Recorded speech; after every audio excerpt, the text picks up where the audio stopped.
Pillars of Wisdom podcast. So I am one such person who has a copy of your book. Yes. I loved the book, Okay. and I think that it has been unfairly siloed into a narrow cast group of people, whereas the appeal is way bigger than who it's associated with, probably because of who it's associated with. But I was actually, whatever, I'll air my laundry out here. I was DMing Crypto Gal a few weeks ago, and I was saying that she should get this book for her husband. Yeah. Who is a Chud Special Forces guy. Okay. Because it's fucking hilarious. And you had a post up saying that your book is very popular with vets, but you had some funny segments where like you reference how we did over in Afghanistan. We didn't do good in Afghanistan, right? Apparently, yeah, I heard something. Maybe we should. Well, what I would take a position of just like get me that address and I'll mail the book. You know what I mean? Like, yeah. You know, like I like to take the like act first, ask questions later. You know? Yeah. So Crypto Gal, for instance, is herself probably outside of the demographic who would typically read this, as she is basically a kind of like, albeit based, but like centrist kind of Democrat girl boss. She's a lawyer. Okay. Okay.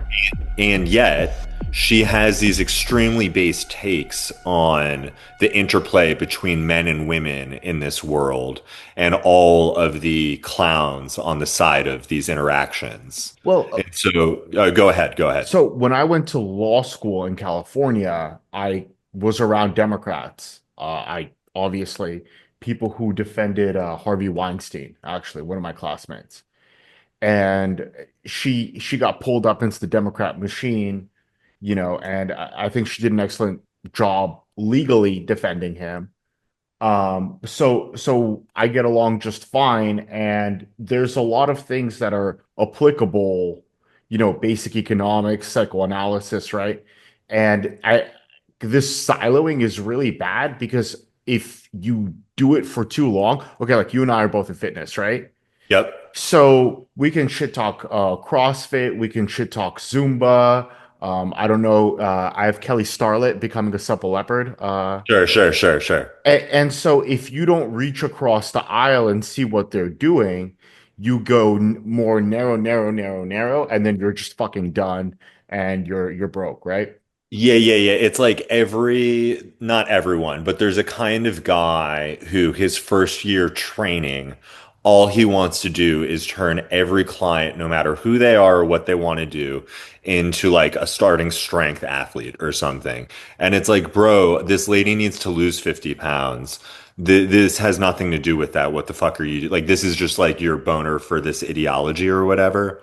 Yeah, the same is true. Like, so, I mean, here's my take on your book from where I sit. Okay. It was super fucking funny. Okay. Like the main thing is, look, if you wrote a book about rocks, but it was well written, I would read that book far before I would read a boring book about like sex, for instance. Sure. Because for me, the act of reading is fundamentally about the language. I like the acoustical properties of it. I pay attention to how they sound.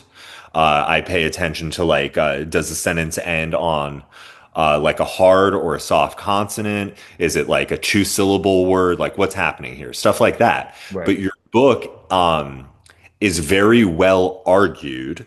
In fact, like I just put out two pieces this last week that did very well, Right. where it was basically saying like that the biggest problem with these like effective altruist, rationalist, like philosophical, you know, these guys. Right. It's not even that they like want to save shrimp or any of this stuff. It's that they're fucking boring and their arguments suck. And actually, if they could captivate me, I might just say, slide my fucking card, take $10 a month for your shrimp welfare shit. But it's because you and I can out argue these people any fucking day of the week through making people laugh, through demagoguery, even if it's through a rhetorical fallacy. If you are funny and captivating, guess what? The argument is actually not about truth, it's about dominance. Right. And I like your book because I feel like it has many truths contained in it. And yet, from a stylistic and formal standpoint, there are rhetorical flourishes there that even if I disagreed with everything you said, I would have to drop the point to you and say respect because this is fucking funny. And so, at a bare minimum level, people should buy this book and read it because it's enjoyable. And so much of life is not. You should spend your time doing shit you like. Yeah, thank you so much. I worked really, really hard, as someone in the manosphere, those kids, a lot of them are teenagers, and they need to hear my arguments. And if I write like a philosopher, no one's listening. So I think something that you and I both have as personal trainers for a long time is we need to engage our audience at all times. And when people walk into the gym, they could be depressed, they could be just out of a divorce. Maybe there's a gay guy who no one wants to have sex with, He's not getting his dick sucked enough. or Chronic gay guy chronic problem chronic that abandoned converts gay guy. into ancient problems dollars. Yes. And so Chronic. And so when he comes in, you need to flip his personality immediately, and you need to, like, the exercises can be hard, maybe in sets or reps or, I don't know, plyometric hold, whatever, right? But you need to bring so much joy in that he won't even notice. And so when I write about, let's say, these economic issues or these gendered issues, it's important to kind of juice the whole thing with charisma, Yes. so you can get through it, right? 'Cause 100%. I mean, you can just I get bored easily you're right. because I am blessed with like this high verbal.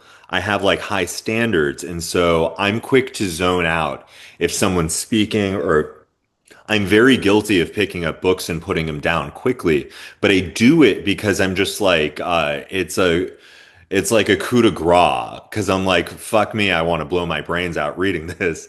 Let me just skip that part and like put this thing to rest or whatever. But yours, so I was on vacation in Miami with your Okay, book. I have some primo pics of the book I'll post later. nice. But it's like it was fun. Like it's like a trope or whatever, but I actually laughed out loud. And I agree with you that like there's this whole like what are we doing here thing. Okay. So I think you and I both managed gyms at various points in our Yeah. career. Oh, Okay. yeah. And there's this thing of I wrote about this as well recently, and the same thing I was writing about like persuasion. So sales, selling ideas, it's all the same thing. Whether you're selling a gym membership, training, insurance, whatever, you got to have a little flair. It helps. And so one of the tactics I deployed, I plan on writing some things about Sure. persuasion, is just understanding where you are, who you're speaking to, and what's happening right now. And I can remember I remember so many people I dealt with over the years. I dealt with thousands of people, and there's still people from 10 years ago that stand out in my head. Okay. I'm working on the Upper East Side in New York, okay? Okay. This kind of like pretty but like chunky girl comes through, and we have an incredible tour of the gym. And what I remember is that I don't actually remember like I said this or she said this, as there was this instant magnetism between the both of us where we were laughing the whole time. I don't know if you've ever met someone where like the first 10 minutes talking, you're just cracking each other up with like jokes. Okay. She was very good at banter. We finished the tour. I know I got her on the membership, but like any good salesman, I got to take a crack at training and Right. see if I can get my gross up for like 2 night, get my dollars up. Right. So I pull up this chart and I'm going, all right, here in the beginning, you're going to learn the stability, blah, blah, blah. Okay. Over here, after the first month, we're going to bring your workload up, blah, blah. Like and I can see I'm losing her. And I just take a look at her and I go, look, I can tell all the oxygen just got sucked out of the room right now. I sound like I'm your high school biology teacher and you just want to blow your brains out. And I move my little mouse cursor over to the corner of the computer and I look in the bottom, like right hand corner, shows the time and it shows it's like October 3rd or something. Okay. And I go, let me break this down for you in different terms. I said, most people are coming here to the gym because they want to look sexy. It's October, and about 4 weeks, it's the holiday to be a slut. Okay.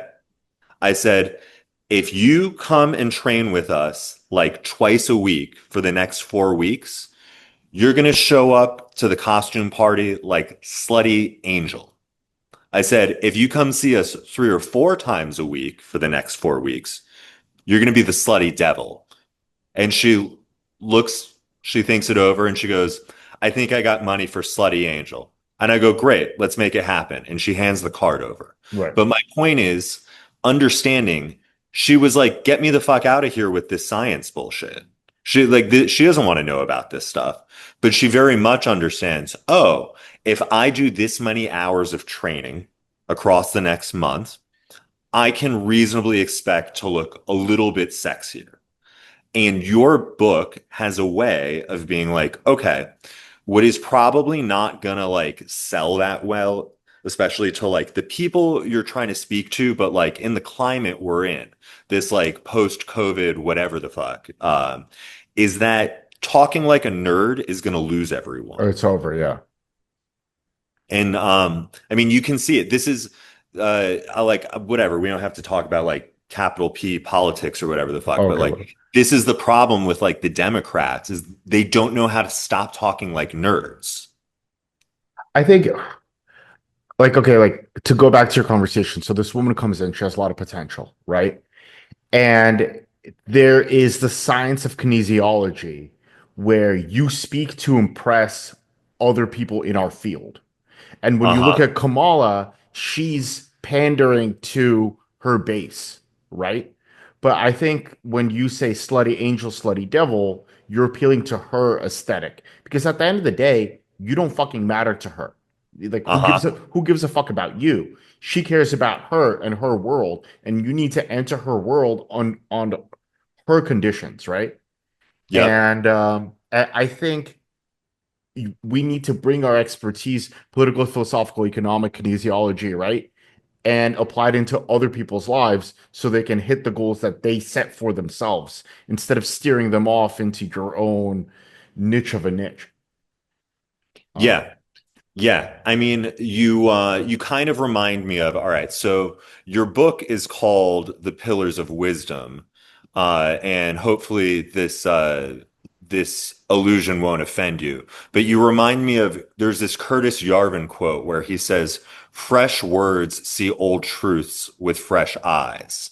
And like my handle, it's Ancient Problems, but like okay. basically that's a nod to like there's no new problems, nothing new under the sun. The problems are basically like the same. They're perennial. They pulse throughout history. And it's your job to be able to know which pulse are you in and what are your options. But that like problems between men and women. Men and women have always had problems. They're always going to have problems. How would it not be that way? Well, what I'll say is with technology, you can have a new problem, right? So if you have a woman on birth control, that's biologically, right? That's something different than a woman, right? So a man on steroids isn't really a man anymore. He's a postman. Sure. You see what I mean? So I agree with you. We have the same problems, but let's say that natural male aggression on steroids. Now you're a cartoon of a man, right? Yeah, sure, sure. And I got you. or like let's say you got progesterone, then your femininity is more broad because they have a cycle, right? But you're a cartoon of a woman in a certain period of a cycle. So the margins of error shrink. Like now you're on a motorcycle instead of a car, right? Sure, sure, sure. I understand what you're saying. I Yeah. guess what right, I'm being like maybe like overly broad. But I guess my point is that you a lot of the wisdom in your book is old. It probably predates the Bible, okay? Sure. But the point is that you don't sound like William Shakespeare when Oh, you Jesus Christ. deliver it, but you also are not in this like overly cringe kind of like yo yo yo fresh and fit kind Oh of like no. or you know what I'm Oh saying? Like man. it's not like a hey kids, we're going to give it to you straight kind of thing. Like it is, you do have to have a brain to process this book, I feel. Like you can't like I would imagine if you're like even average IQ, a lot of this is probably going to like hit you a little stale or you're not going to fully appreciate what's happening You're gonna here. get some of it, Some, for sure, some. you gotta your all works have to have a range where you hit the bottom and you hit the top, right? Because Let me rephrase this. Someone who is only a little bit smart will be easily offended by this book, thinking that they understand it in its totality. And then someone who's like a deviation above, they'll get it. You know what I'm saying? It's like I see this with Joe Rogan, okay? Here's my thing with Joe Rogan. People who are only a little bit smarter than him are scared to death of this guy. Whereas people who are like, oh, the big dumb moron with the podcast, they're like, oh, he's hilarious. It's only if you're really super close that it's like Armenia and Azerbaijan. yeah, Like no one in like Idaho gives a fuck about Azerbaijan. right. This is how I feel about the Joe Rogan types. If you go out of your way to shit on him, you're just showing everyone that you're like a B plus top 50 college student. Like you're not really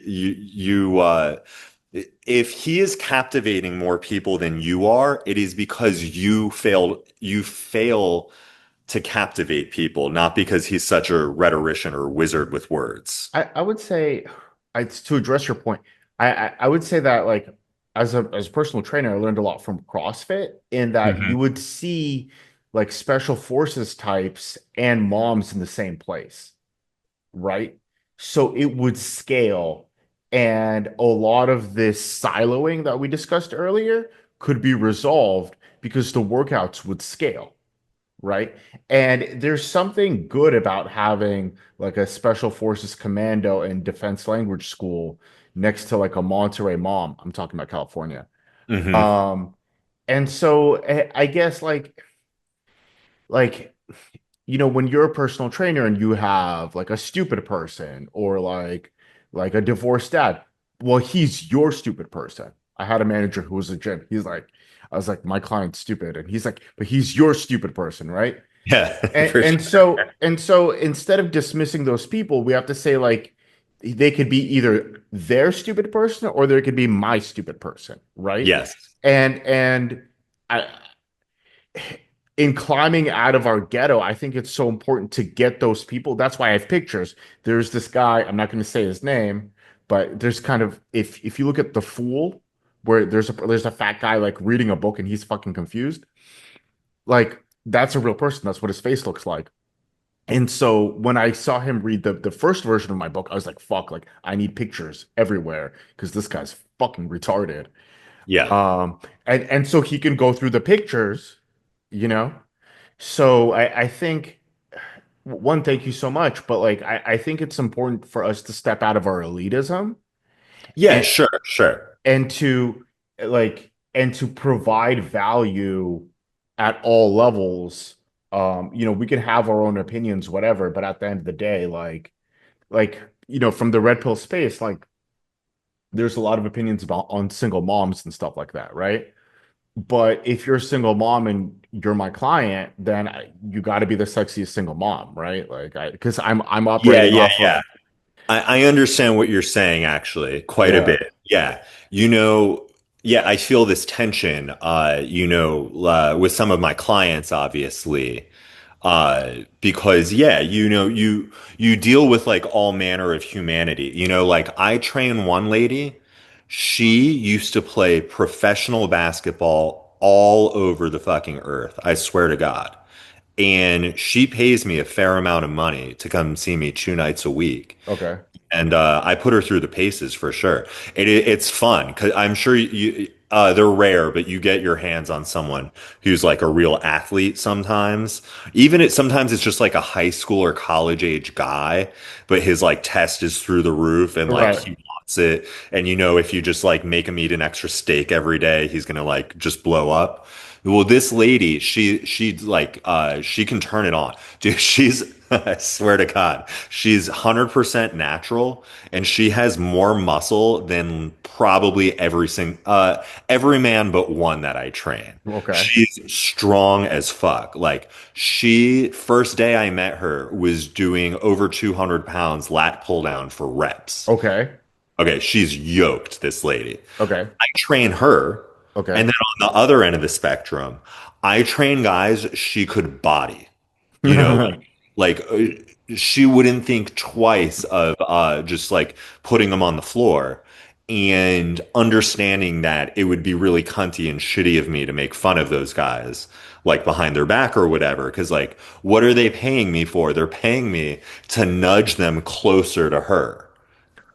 Well, I like if you only had her and more of her, it would be boring, right? Yeah, probably So, true. so if you're in physical fitness, it's like a buffet. Like Yeah, early on, like for me, my ideal schedule is early in the morning, right? Like yeah. I don't personal train anymore, but once you personal train, that's just basically who you are.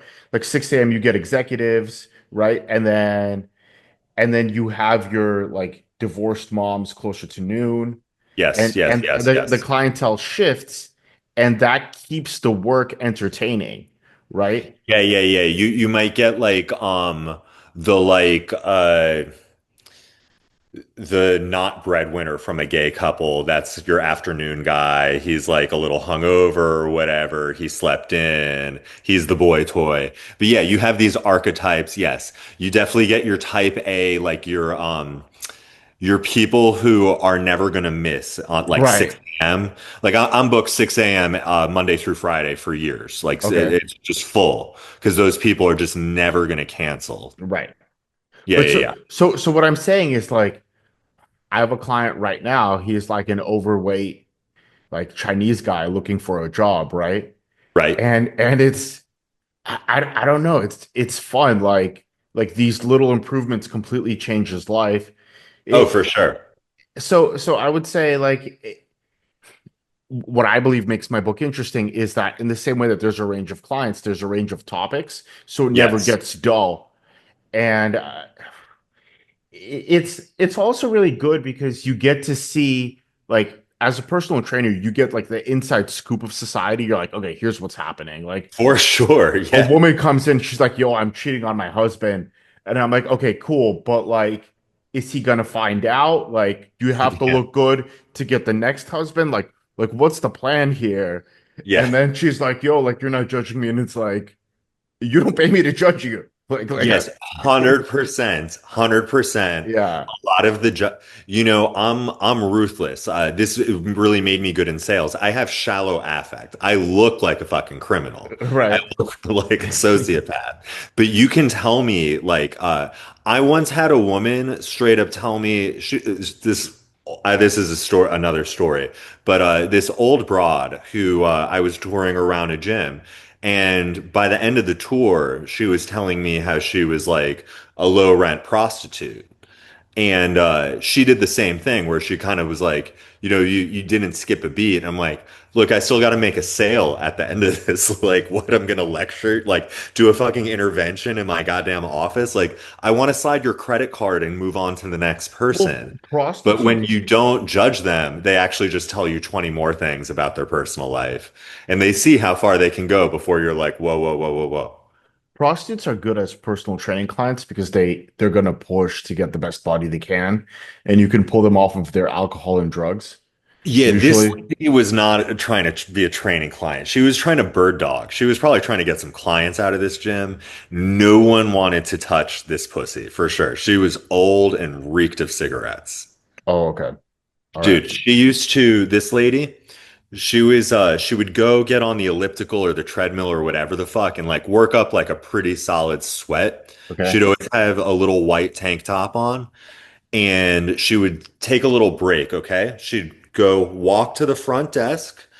Right at the front desk, she'd snap her bra off, pull it off under her shirt, put the sweaty bra on top of the counter, walk out the front, blast her nips in the cold air, and have a cigarette. Okay, well, that's Yeah. conviction. I bet you she's still I know people that still work there. I should find out if she's still there. But anyway, what I wanted to say in addition to all the things we've been saying about your book though is Okay. on a more serious level, there's almost like an artifactual quality to it because some of these pieces are written what I would consider very recently. They reference COVID and the war in Ukraine. And for me, this is very interesting because right now, I mean, COVID is like not quite going on, or I don't know if it was ever really going on, but like the war in Ukraine is still going, Slavs are going to shoot Slavs. And there's like this quality of you're commenting on these events in a way that's both smart and funny. Like, I listened to you on Bingo Bobbin's podcast. Okay. It was pretty good. And he made this comment, something to the effect of like, you are talking about serious material like sociology and economics and, just world history. But you're funny, but you, through the humor, are able to slide through some real things. And it feels a little bit like the kind of humor that you see in like, Soviet or post-Soviet communist places where you got to get stuff past the censors, like on a pragmatic level, Right. but the censors still allow a certain amount of something, and some of it's just going to go over their head. But this feels like, were we in a much more stringent censorship regime, this would be like more necessary and probably of like some of the higher quality art that could come out. Well, I'm grateful for the censorship regime. Okay, one is the Ukraine article was up for a week before Reddit, canned it. And Yeah. there's CISPA and there's Air Force War. And I knew the war was going to break out, so I threw that article up first before everyone got geared up. And then the pandemic stuff, I was also a lot of times you can front run the censors if you post fast enough, Uh-huh. right? And then since it's already up, like you posted it before it got controversial, Right. right? And so one of the difficulties of like a blogging career is if an event happens, you have to write right now. You're not allowed to sleep. You need to hit the mission, right? Or in terms of personal training, we need to sign up as many clients as possible in January. And if someone's telling you about work-life balance and they're working for you, they're completely retarded and they don't Yeah, understand for sure. Yeah, yeah, for sure. seasonality, right? So in my company, I always tell people to hit first, right? But that censorship makes people a better writer. And right now on Substack, we're not really being censored. We're just being silently siloed. And I don't think it's creating good writing right now. But I mean, so I'm trending today, okay? okay, I'll be off tomorrow, no question. But right now I'm like 60 in on philosophy, okay? okay, When you look at the people that are like at the top, there are some exceptions, okay? So like I saw Slavoj Žižek there. okay, If I cool, was like number two under Slavoj Žižek, I'd be like, fine. all right, I have different politics, but respect. But I see people up there and I'm like, what? Like, I mean, she's not up I don't know what board she's on. I saw like Rosie O'Donnell on like one of the boards one day.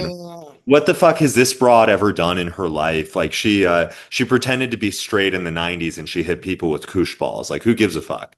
Um there's like this normie contingency here where I don't get pissed off by it. A, because what's the use of it? But two, as you said, I'm siloed away from them. And then every now and then I look at the leaderboards and I'm like, it's actually like not a brag to be on the leaderboard because you're like up there with Rosie O'Donnell, right?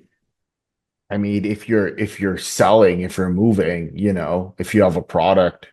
something. But I think the goal is with the humor, you appear normie like, and Right. then you flood to the top, and then they'll bring a smarter person, and they're like, "Oh, yo, but this guy's actually fucking subversive. He has a full-blown political education. He knows exactly what he's doing." Right? So you gotta kind of infiltrate with your with your normie language, and that's what I really liked about the Red Pill is you're writing about sex and relationships. So for a while, they couldn't see the political agenda behind it, right? Yeah, I mean, this is interesting. Okay, so I was never into like really the red pill or the manosphere. Like, as you said a second ago, you said like some of the people who are reading this content or who need to read this content are actually basically like teenagers. And that was like roughly the extent of my education with women was I can remember when I was a kid, AskMen.com had just come out. Okay. And they would have these articles on there that in retrospect are like total like PG or PG-13 things. But they would basically teach you things like don't act as interested as she acts in you. Just like a basic statement like that. Like she is gonna come like trying to say what's up, trying to text you, call you, whatever. I mean, this is pre-text days. But Sure. like the nature of men and women like getting along successfully is you can't be like a bubbly cheerleader. She's like that. You can't have two of those in the relationship. So like be more of a dude and be a little more chill. And the more chill you are, the more girls will come. Okay. Okay. And that was like useful enough for me. But I would like to hear a little bit about like how you feel politics got smuggled in through the red pill, especially like not all of my audience will know this. So this will be like a good history coming Oh, from someone who was there. okay. So my big angle within the red pill was that sexual strategy changes with technology, right? Okay. So it's just a brutal dialectic materialism. And so there's a rotary phone dating culture, there's a beeper dating culture, right? Yep. Answering machine, and And then now we're there's at like the spread asshole dating culture. smartphone, and then Instagram, Facebook, and then boom, spread asshole, right? So Yeah. there's different metas. And one of the problems of the red pill, when you look at people like Rolo, I've been fighting for a long, long time. He has his disgusting minions. I won't say their names out of disgust. But they would say it's the same thing. It's the same strategy. It's the same strategy. And I'm like, no, no, no, no. It's a different strategy. Yes. Technology is evolving. And that's in my book. Now, what happened was in 2013, in 2008, there was the big financial meltdown. And the same way that the hippies were a psyop to fuck over the Vietnam War movement, the SJW feminism was a psyop to end Occupy Wall Street. Right. And so a consequence of that is there were a lot of feminists who started pushing into just middle class men and projecting the Epstein type behaviors onto the middle class men, right? So that was 2013. Um, Yeah. I mean, even like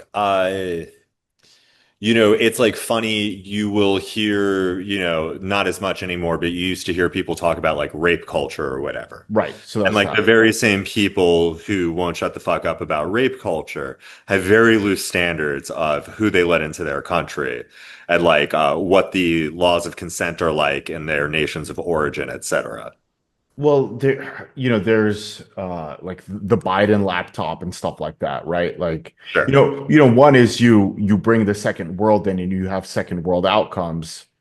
Okay, fine, But I think what's worse is you have an elite that have a lot of money that are actively predatory and have the means to pursue their predation, right? At scale. Well, so when you realize that a lot of the culture is built top down, then it is political. And so instead of having everything very light, I started introducing political language and elitist language. Like you'll see normie conformie. One of the things that I pride myself on is the book has its own lexicon. It has its own Yes. language, because I disagree with the establishment so much that the goal is at some point to move people into our or my own aesthetic, one through the pictures, but also through the language. And, let's say there's certain words that we won't use. Um, I don't like to use the word transgender. I'll say like transformer, you know, or if you've ever listened to Vladimir Putin, he'll never say transgender. He'll say confused persons. So through the language, you can start influencing beliefs. That's why there are a lot of pronouns. It's Um, why they're always playing language games, is they're always fucking with your head. right. And so we need to play our own language games. Yes, yes, yes, yes. Right. I have this expression, okay?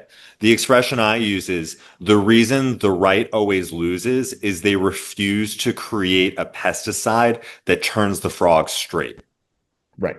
So you gotta come in with the language. I mean, I'm trying to think of my article titles, but there's like Goon Cave. Sure. There's stuff like Well, that, right? so here's a great coinage of yours, goofy schmoofy face Goofy schmoofy face. or the goofy schmoofy cycle.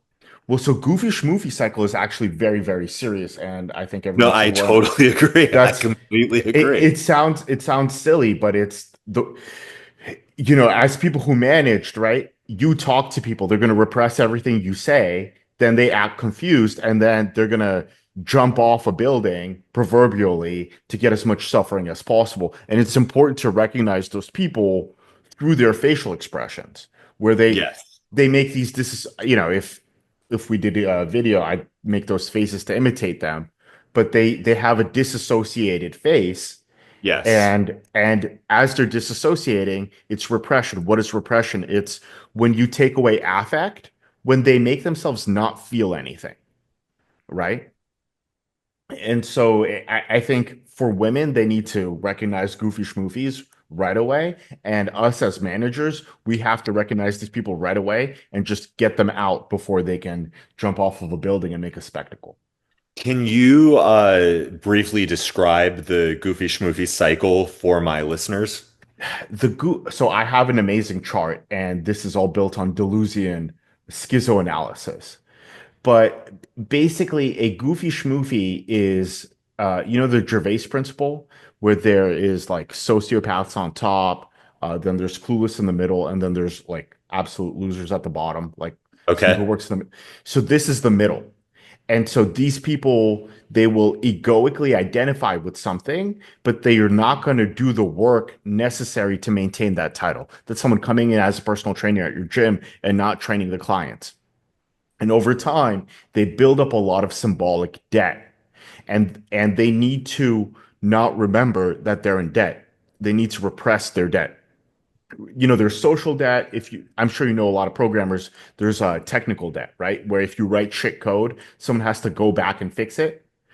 Yes, yes, yes. You talk about this in the book where what they will do is I think this was in your book, or I've read, people will write shitty code, okay? But they will at all times have a question about clarification or whatever the fuck. And they will send the shitty code to someone whose job is ostensibly to keep them in line. So when the code's shitty, they'll point the finger at the person they showed it to, and they'll say, if it's so shitty, then why didn't you say anything to me? And they're always trying to get off the hook for mediocre work by implicating other people in their mediocrity. So in code, it's documented, right? It's written, but Uh-huh. but any relationship you have, either professional or personal, it's also coded through verbal contract. And what they're Sure. going to do is they're going to start introducing shitty code, right? And try and kick the can down the road. And Yeah. then at some point, there's so much debt that they need a bailout. And at that point, they jump off of a building. I have an amazing image of this person plummeting, right? Which corresponds with, tarot and astrology. Hanged man falling, descending. Uh-huh. And they're going to try and make themselves into a victim. But the thing is, you built all that stuff up so you could be a victim, right? Correct. And so the easiest example, like let's say females, well, anyone can have a storied sexual past, and then they'll say, boom, I'm a victim. Yes. If you look at, Occupy Wall Street, there's all these banks, oh, we didn't know, oh, the economy, blah, blah, blah. Now they're a victim.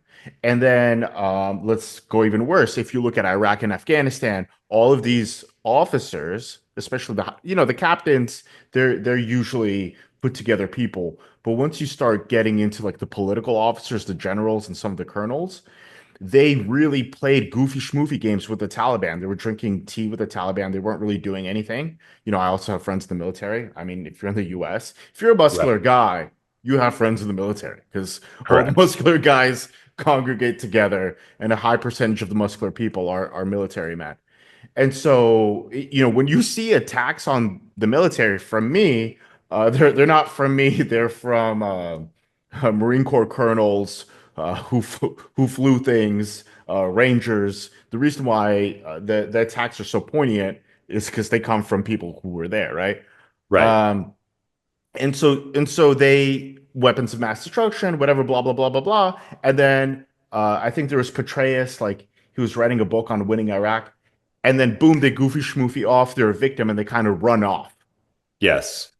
And if for someone running a gym or a stable business, you can't let that person load themselves up on debt.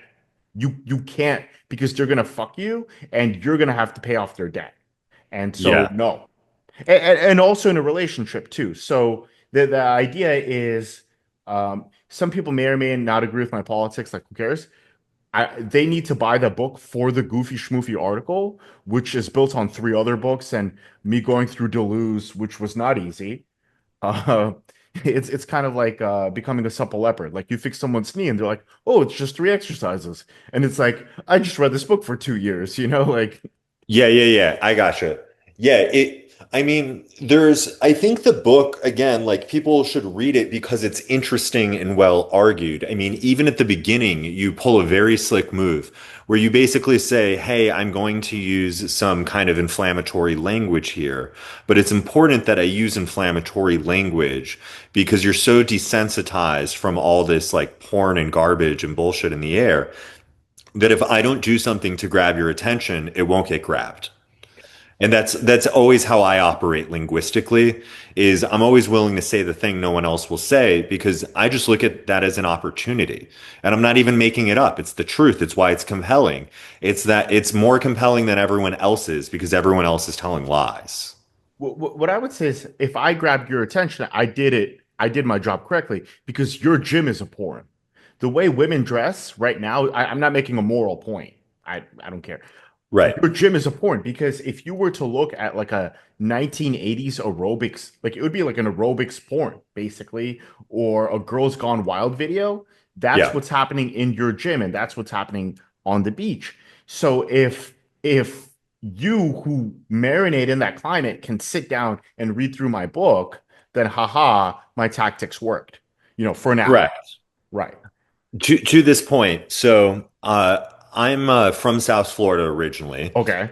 And the last time I was like living down there, like for real with some permanence, I can remember my now wife, we had told everyone we were going to ship out. And in like the last month or so, one of her friends, who I don't even like very much, was trying to get us to go on like a tour of Miami.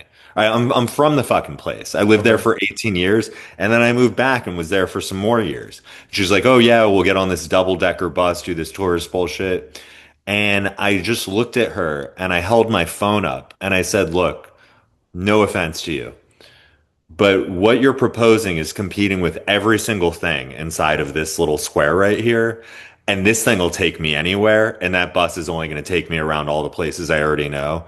So, like, there's no fucking way I'm spending one of my last weekends in this place on a tour bus with a bunch of tourists and you.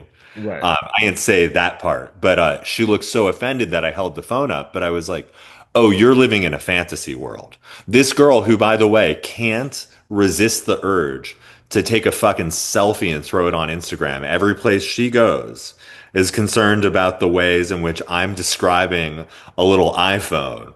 But this is how I feel is, everything's turned up. So you better present a compelling argument because people's attention spans are short. And if you take too much fucking time, they're going to change the channel on you. Sure. And then I guess, even back to personal trainer, right? Like if you're training women in Miami, and I mean, they only have their youth for a certain period of time. I think they should enjoy it.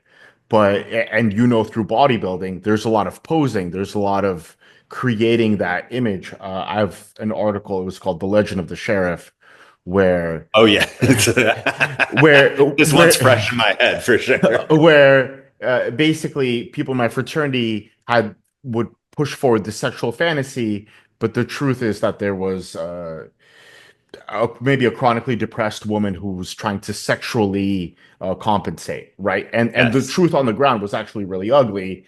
And I think as personal trainers, we have the privilege of really handling these women. And when I say handling, I don't mean sexually. It's just to look like, how is she built? Like, what's going on with that BBL? Like, where did they put the implant? Like, how is she storing her fat? How much is she drinking? And when you look up close, it's really, really ugly. And Yes, 100%. you're really concerned. Like, you get an alcoholic, you're like, yo, dude, like, what's up with your liver? What's up with your kidneys? I had a manager, and this guy came in, and I was calipering him, and I was like, he doesn't have that much fat in the stomach, but he has this big fucking belly. And my manager's like, oh, no, no, no. See, push in through here, you'll be able to feel his fatty liver. And in front of this guy, my manager didn't give a fuck, right?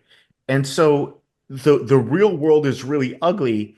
And I think as leaders, one of the things that we need to do is to figure out, how do we wrap it up into a cute, that's why I worked so hard on my cover. That's why I paid so much for it, right? Um, so the same way that you take your clients and you dress them and you pose them so they could go live the life that they're trying to live, you have to curate your texts in that way, right? Yeah. So, And I would just have to say, in terms of like real life experience, this is very much true where these guys will have these stories about these sexual escapades. And after knowing them for a certain amount of time, you do some calculations and you're like, if any of this was true, there's no way the girl looked like the way he said she looked, things like this.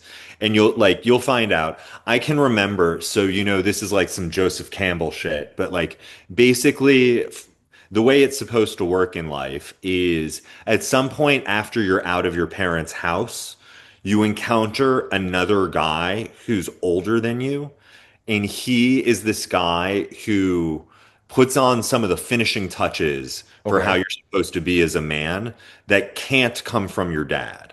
It's important that they not come from your dad. It's got to come from another guy who you don't already resent, who is going to tell you like certain truths that are maybe harsh, but they better prepare you for what reality is than your dad could do. Okay. So I had one such guy when I first started working in gyms. He was one of my first bosses, and he could just spin a yarn. He could really tell like a tall tale, but he was like a kind of fat guy. Okay. And he had all these stories about like all this pussy he bottomed out on back in the day, this, that, the other. And I can remember I have friends from when I worked at these gyms, and one of them was a really good looking guy. Okay. I was actually just at his wedding a couple years ago, but this guy was a Ford model. So, like, Okay. when I say good looking, it's like not a homo thing. Like, Sure. this guy Great. bona fide, he earned money off of how he looks. And I remember him kind of being like, yeah, buddy, like, I don't know about that. And he was 100% right. This guy probably had lots of sex, but if you look at who his lady is, his main squeeze, she's like a chunky kind of matronly ass lady who looks like she drinks too much. And I have found it's not that no guys live that porn star kind of lifestyle. It's that the guys who talk about it are rarely those guys. Well, okay. Having as much sex as possible is similar to having as many personal training clients as possible, right? And Yeah. I make this argument, it's just a demographic thing, right? You want to be in a country where the women are young, and you want to be in a place where you have a huge financial advantage, and you make remote income, right? And it's not so much that you're attractive, it's that you're playing an arbitrage game. Or with the Yes. Ukrainian women, there was a period of time where they're flooding into Turkey, into the Netherlands, into Germany, and you could get it on discount the same way that we could get our clients on discount in January, right? Yes. So people equate this called like imaginary phallus. Like, I got it, I got all these women, and they think them getting women is because of their ability. But it's not so much your ability, it's that you're in the right place at the right time, right? So Yes. so where is your jam is almost more important than how good of a personal trainer you are, right? Yes. And so this kind of like it I think a lot of times people need to look at the economic structure and the social structure as a cause of your success.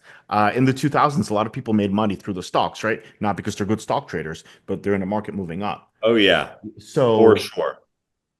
so This it's this, this yeah, is this is like, I know the boomers get beat up on a lot, but like that's the main sin of like any group of people. I'm not picking on the boomers here, just any group, is you have blind spots about how good you have it in certain respects, and you're very quick to spot when other people don't have it as well, but then blame them for that. And yeah, they came up in this time of prosperity in which the wealth distribution was a lot more compressed and not like spread out. And you could like really live this bourgeois middle class life on not that much money. right. And that is not really available in the US anymore. And so you're just really ahead of the curve. I predicted at the onset of COVID that we would see many Americans expatriate in this decade. And I think that's correct, but I was early. I think it's going to start more so now. Well, so what I would recommend to everyone is jump on it now. Like, Right. like every day I think about Bitcoin and how I'm a loser and I should have jumped on it earlier, right? There's a lot of mechanisms where um, some of my friends are millionaires because they sell stuff on Amazon. Jump on it early. And I think our audience is conservative coded, and they're neurotic and they don't jump on things quick enough, right? Yeah, Uh, that's interesting. Yeah, for sure. I have to say, just like in my own personal life, like, I watched the stock market take a shit a couple times in the last few weeks. But in 2020, like one, I guess, 2020, 2021, I was up a little bit and I was like, I don't like having all this money in the market. So I pulled some out and I put some into Bitcoin, real estate, and metals, mostly gold, a little bit of silver.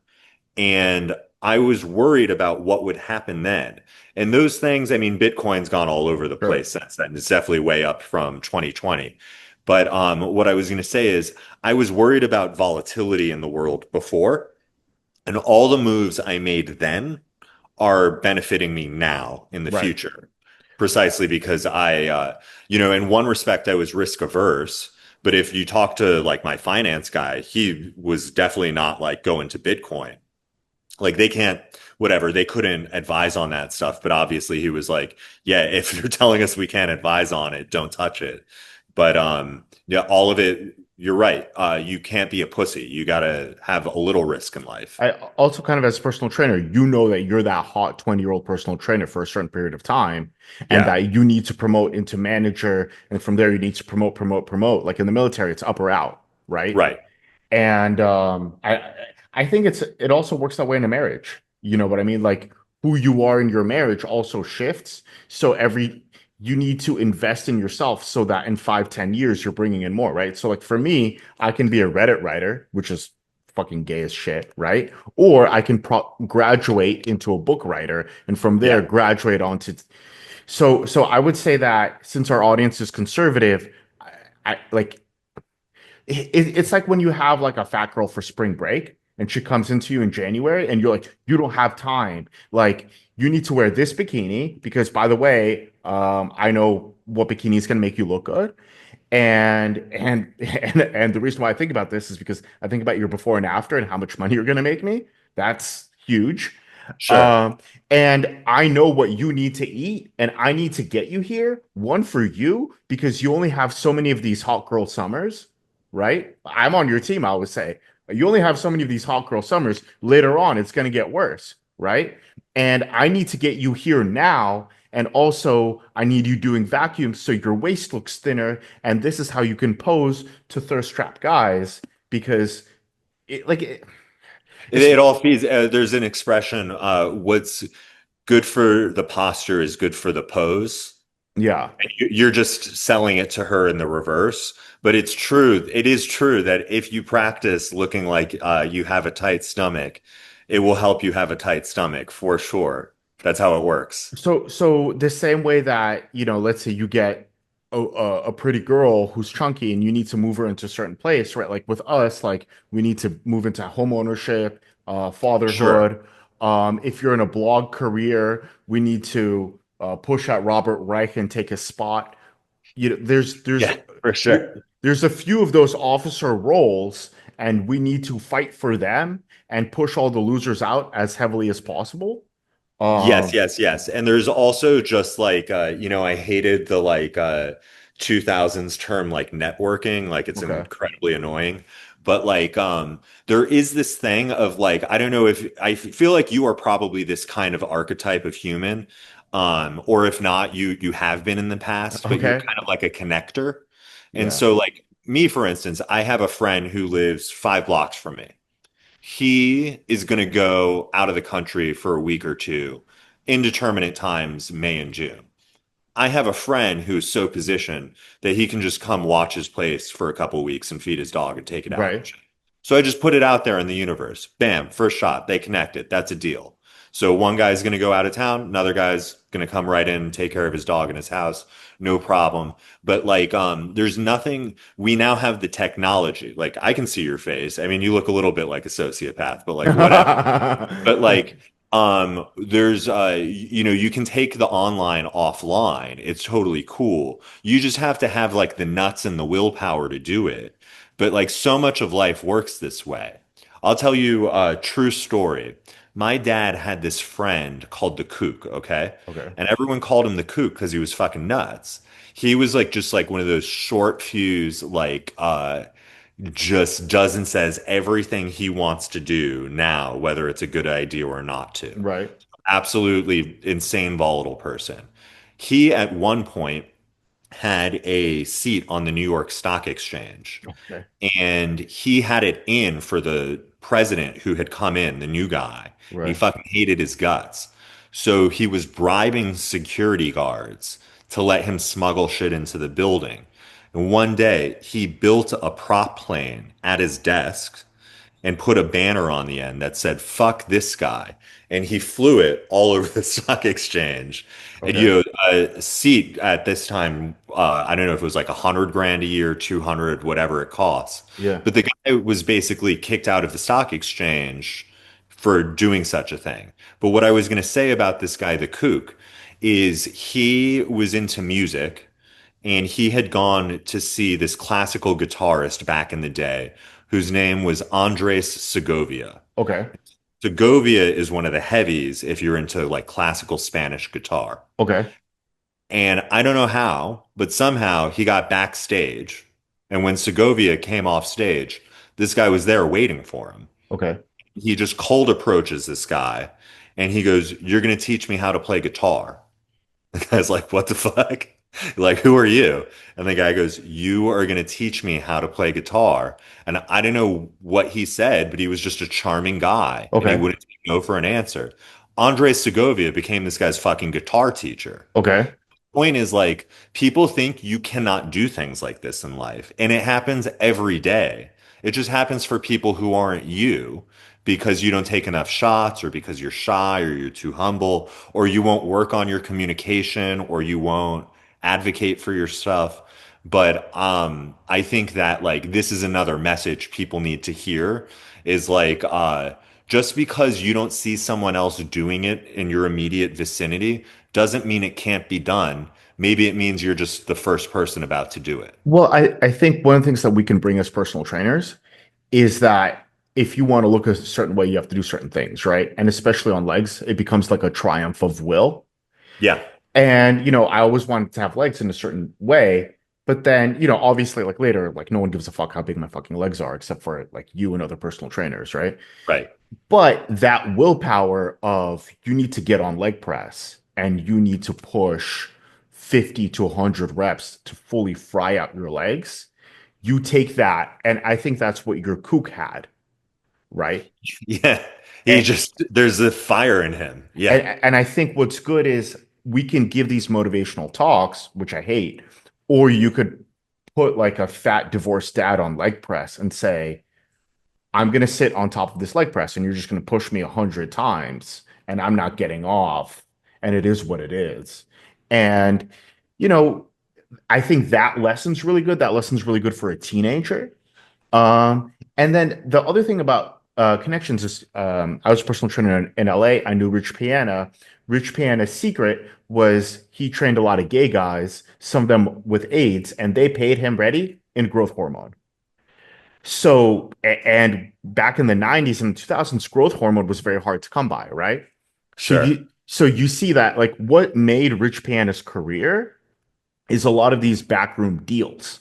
Yes. And I talk about this in this book. I talk about a glitch win condition where you're probably not going to win in a conventional way, right? Like as a personal trainer, like there's trying to get clients in through the door, or you're running some kind of scheme where you know a guy who knows a guy, whatever, blah blah blah, and that's you usually make those clients in kind of a weird off the books way. Um, this is my post-Soviet mentality, right? Oh, I mean, yeah, I mean, this is a little bit like bird dogging, right? I mean, like, thank God I don't train him anymore, but I used to train my dentist for a long time. I first went into his office, but he Right. ended up spending way more money with me than the other way around. Okay. I have met people, yeah, in other lines of work, and they say, "Oh, you're also a trainer. Let me come in, whatever." But yeah, for sure, it's just about like seeing the opportunities and taking some shots at them. Let's talk a little bit about your life and living the life, because Okay. people can read the book all they want, but like, you could just be like some fat nerd sitting in like an apartment in Queens Oh, somewhere. gross. Tell us a little bit about what your life is actually like. Well, so I was a personal trainer for in the 2010s. I continued being personal trainer through law school, and that's what gave me my writing ability. But between injecting testosterone, loving testosterone, being highly confrontational and Russian, it's very hard for me to back off arguments. And so I argued myself out of a legal career. Like I just basically we're gonna see Nancy Pelosi, and what did me in was they said, "Oh, like make sure you're dressed appropriately," pointing to me in a tank top, and I was like, "Oh, it's like a suicide vest appropriate attire for meeting Nancy Pelosi," and they didn't think that was funny, but I still think it's funny. This was So a job? no, this was in law school. Oh, law I school. went Yeah. to law school in Los Angeles, and they really didn't think that's funny. Um, so concurrently, while in law school, I was training people, especially in the mornings, and I enjoyed training more. And then I graduated. I never sat for the bar, and I had this skill set where I was incredibly verbal, and I was very physical, and I was filled with rage because they fucked me over. So I went into the red pill, and I would get kind of like a hybrid client. It's half fitness, half philosophy, like mindset and body, and I'd basically teach them psychoanalysis, so they could understand the relationships better. Because unlike the manosphere stuff, psychoanalysis is solid and it's not just bro speak. That went on. Then the pandemic happened, and then my whole world was melting. I didn't want to get vaccinated, so I ran off to Mexico.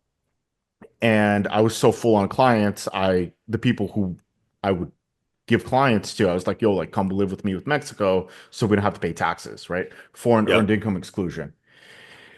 And this turned into this whole thing of like a house where I live with the people who work with me. I have a guy who speaks German and he does Germany. I have a guy who speaks Estonian and Finnish, and he does the Baltic countries. And so we started living together first because to avoid whatever American legal HR regulations, Right. and then to avoid taxes and enjoy cost of living and the strength of the dollar. Yeah. Um, and this went on for a while, and then the red pill quarantined me, and I've like masters written about me that I'm a bad boy, and I was like, okay, I need to, I in a physical book form, they can't censor me. I need to put together a book, and it can't be a manosphere book. Um, and so right now, I guess my life is about um, expanding so I can off teach psychoanalysis to people, get people into shape, because it's very hard to teach psychoanalysis to a depressed person. But it's also about figuring out like what does it mean to be post-American, right? There's Yeah. there's a post-Soviet identity, um, that I saw develop as my parents and grandparents moved from the Soviet Union, and I think there's going to be a post-American identity. You can already see it in this expat community here in Mexico, and the same way that the Russians who left early ended up living a better quality of life. Oh, Um, always the first people out. I mean, look, man, my wife is Cuban, right.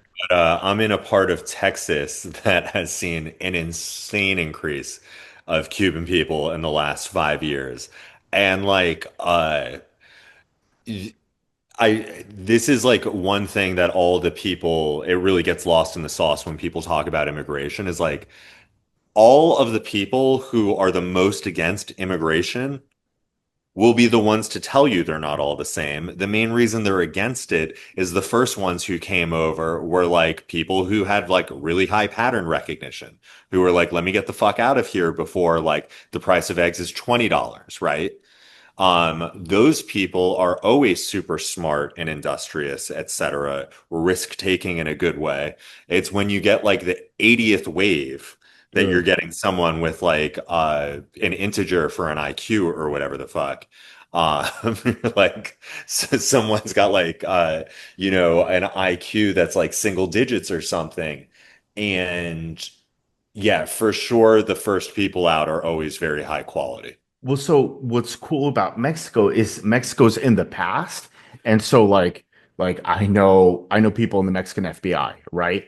And I could be like, "Yo, come over. I'm grilling meat. I'm smoking meat. It's amazing." And they haven't had brisket, right? So it's really easy to network with them, or they're less sophisticated in terms of personal training. Oh, you have a bad knee. Let me do that supple leopard knee wrap on you, Sure. right?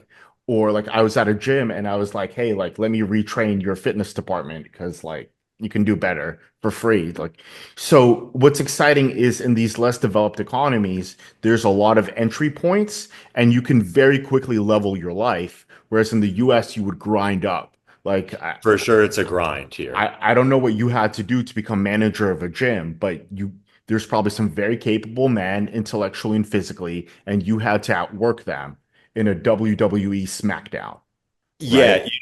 I actually, I'm somewhat downwardly mobile in the sense that I Oh no. started with management and then I was like, fuck this noise. No one tells the trainers what to do. I want to do that job instead. But no, I started as a manager, but as I did ascend, obviously, I was very good at sales. Um, but yeah, I mean, it's interesting like this idea of getting the fuck out. I mean, I have to say like so I'm from Miami originally. I just got Okay. back from 3 days there.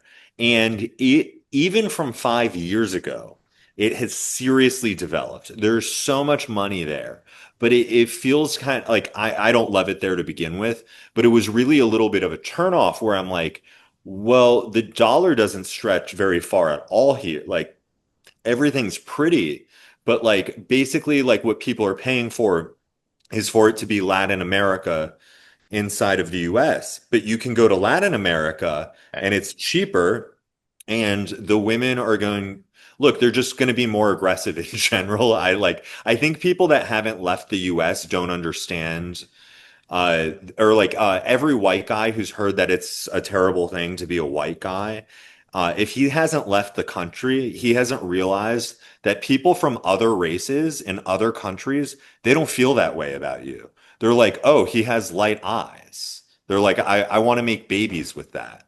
It's a completely different ball game. Like people actually think it's cool. Like the way in this country, people used to be like, oh, can I touch your hair to a black person? Right. When you are white and you go to their countries, that's how they treat you. They like want to shake your hand. Sure. So, through my coaching, obviously I get into contact with a lot of people and I legitimately need to improve their life One, because I care, and two, if I don't improve my life, I'm a scammer, right? Right. And the fastest way, there's this guy, he's a programmer in the Netherlands, and he flew here. I found him a wife, and like he can buy a house, and so instead of his life stalling, I can progress his life, right? Sure. And this kind of millennial rot, things can actually move now, and it's exciting. So for me, that's really cool. But the thing is, like, the same way, like I had to mail you my book, like I Mhm. have a unique position. I don't know how to encapsulate it in a sentence, right? I just have to mail you my book. You're like, oh fuck, it's purple, and you sent me a wizard book that's like, Well, right? it does look cool. It looks like the exact kind of book that's someone is like, "What's that?" And you go, "Don't worry about it." But they're in their head, they're like, "What the fuck is in that thing?" For sure, it looks cool. Right, right. So the same way, like I want to pull you to Mexico, or like I want to pull Walt Bismarck to Mexico. There's this guy Simon Lard. He's Oh like, yeah, all the homies, yeah, I, all I, the homies. just like a cute little boat, like in Cancun, and just so they could see it and experience it, because I think you and I are really persuasive, but the persuasion only goes so far, and at some point it has to be like, you can buy a house here, you can bring your wife and kids here, it's cheap. Like, This look, is okay. So you're really onto something here with persuasion, where people really shit on being pushy, but there's a little something to this, okay? And the trick is that you're not too pushy and you don't do it too frequently. But there are some things, okay? So we all have fucked up life choices at some point or sure, another. I was vegetarian for a long time, and then I did veganism for like 3 years when I was younger, okay? okay, And what didn't work is people would try to lecture me or this, that, the other. And by the way, I never lectured anyone. I was okay, always like, eat whatever the fuck you want to eat. Like, why do I give a shit? But what probably, if anything, would have made it a quicker process, it would have probably been someone just shoving steak in my mouth or something like that. I would have been mad, but I would have appreciated that and respected that a lot more than trying to lecture me all the fucking time. right, Because if all I need to do is tell you to fuck off to shut you down, you didn't care that much, okay? People who really believe stuff, they don't get pushed around like that. And so they'll hit you back harder and they'll be like, no, you don't understand. This shit is delicious and will make you strong. And it's what your body's meant to synthesize with instead of all this fake GMO soy bullshit or whatever. Okay. And like, you don't have to take an ethical position. You can just be like, how would this, it's like running your car on a fucking vegetable oil. Like you could do it, but it sucks. right. And there's something to actually the like, I know you told me you don't want to go, but we got a plane ticket. Just fucking go, get on the plane. Right, right. That's why I just mail my book. Yeah, that's what I'm saying. When is this? Like, there's like your friends, like later, just give me their addresses. I'm just sending it. I'm not asking for permission, like a Russian one. Also in personal training, right? Like a lot of times when you're showing movements, I used to wrestle, so I'm really grabby. And I'm like, okay, like feel this lat, this is where you're supposed to Oh, feel for it. sure. And you just grab this person and you move them how you need them to move. And 100%. then I and then tap you touch them wherever exactly. it's right 100. here, it's right here. And they're surprised. They're like on rear delt, right? Like they're doing a face pull. They need to hit rear delt, and they're like, I feel it, and you're like, no, because I have my hands on your rear delt, and it's not engaging. And when it does engage, I'm gonna feel it. So you can't lie to me. So Yeah, this yeah, is yeah, yeah. I sometimes I'll slap them under the arm. I'm like, snap the bar, get your lats tight. Like, let's right. go. So But they need that little to turn it on. it is authoritarianism, though. I mean, it is, and that It's benevolent. It's it benevolent, which is what benevolent authoritarianism. And so if and that is my position, is a benevolent big brotherism. And so you see all the books behind me. By reading, hopefully my authoritarianism is well informed. I think personal training is incredibly authoritarian. Back to our sociopathic faces. Yeah, well, for sure. Okay, so I have this theory that I don't know if I believe it as strongly as I used to, but that like No one wants to be worked harder than like a white collar woman with no calluses on her hands. Yeah. Like, I was fortunate enough in Miami to not have like all these women that were just trying to chase like, uh, fucking thought photo spread or whatever, like Nice. people who like needed to also stay healthy and shit like that. And these old bitches love doing like super heavy farmers walks with like a trap bar loaded up and shit Yeah. like they love a deadlift. They want you to get in their face and be like, "Come on, I know you got one more in you." Like, this is like a big, I'm holding my hands up right now, but this is like a big status symbol in life now, is With the if you have calluses. hands with like calluses that look like they can pick up heavy shit, that like you had to earn that. You can't buy that with just money. There's time. Like you gotta like mold into like having fists and shit. And the people who are like absolute desk jockeys and occupy like this abstract thought bullshit all Sure. day, they crave more than anyone to like actually feel. And there's just this feeling of just picking up a bar that weighs as much as you and walking across the fucking gym floor with it. It's cool if you're like a 70-year-old lady.